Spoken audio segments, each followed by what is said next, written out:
Welcome back, lovers of sequential art. I've had this idea rattling around in my head for a couple of days, and I apologize, but I just really feel like I have to get this out.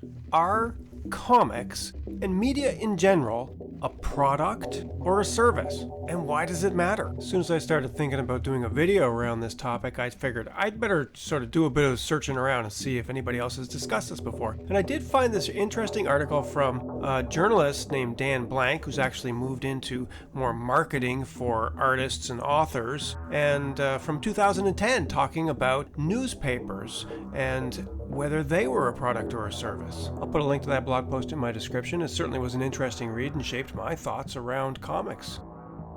First of all, I think it's important that we establish sort of what we mean by product versus service. Products are primarily tangible. Good products are designed to serve a purpose or solve some sort of problem. The purpose is usually very easily identifiable and mostly a tangible thing. If you have a washing machine, it gets your clothes clean. If you have a vacuum cleaner, it gets your carpets clean. If you have a refrigerator, it keeps your food cold and it prevents it from spoiling. The paper comic that you hold in your hand is a tangible thing. But what is the problem that it is designed to solve? To alleviate boredom?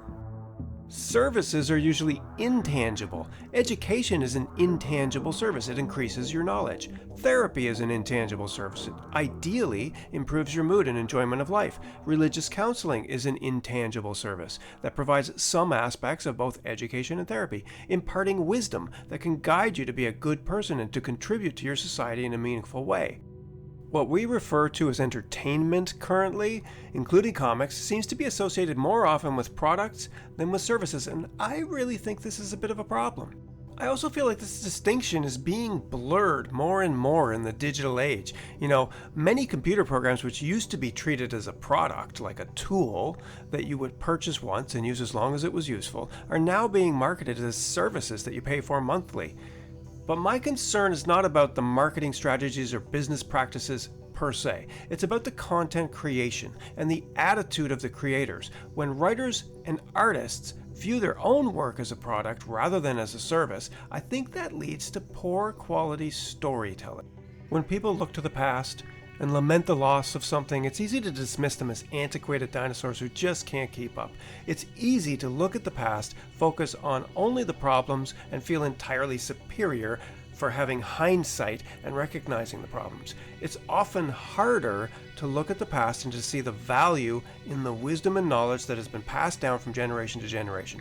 Technology is moving so quickly these days that I think we as a society are losing sight of the value of wisdom and experience. Storytelling has always, throughout history, been the primary method of passing on knowledge and wisdom. Let's look at a really simple example of what I mean by this. Let's take the example of the phrase that I'm sure all of you are familiar with. With great power comes great responsibility. Where did you first hear that phrase?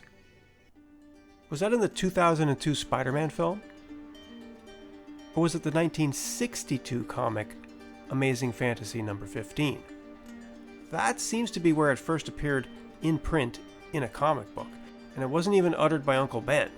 Or did you hear it earlier than that? Was it Franklin Roosevelt in 1945 in his State of the Union address? Or was it Winston Churchill in 1906?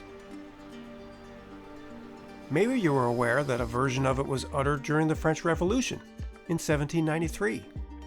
Or were you aware that that piece of wisdom goes back as far as the Prophet Muhammad and the Christian Bible? My suspicion is that most of you are only familiar with the Spider-Man comics and probably attribute it to Uncle Ben as the first time it ever existed.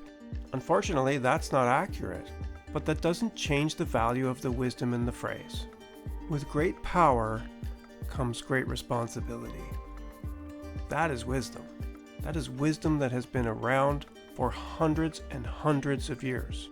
Most of you aren't aware of how long it's been around. That is the power of comics. There was a time when writers and artists just did their work for the pure joy of creating something. So where did it all go wrong?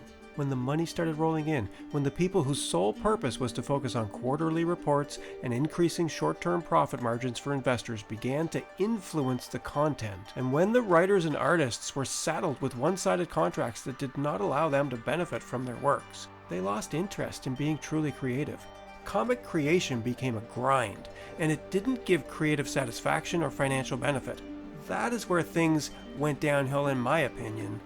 Companies such as Image Comics tried to remedy this situation by giving writers and artists more control over their creations, and I believe this revitalized the industry to an extent, but the big two, Marvel and DC, did not follow suit, and I really do believe that their business model is hurting the industry. So what does this all mean?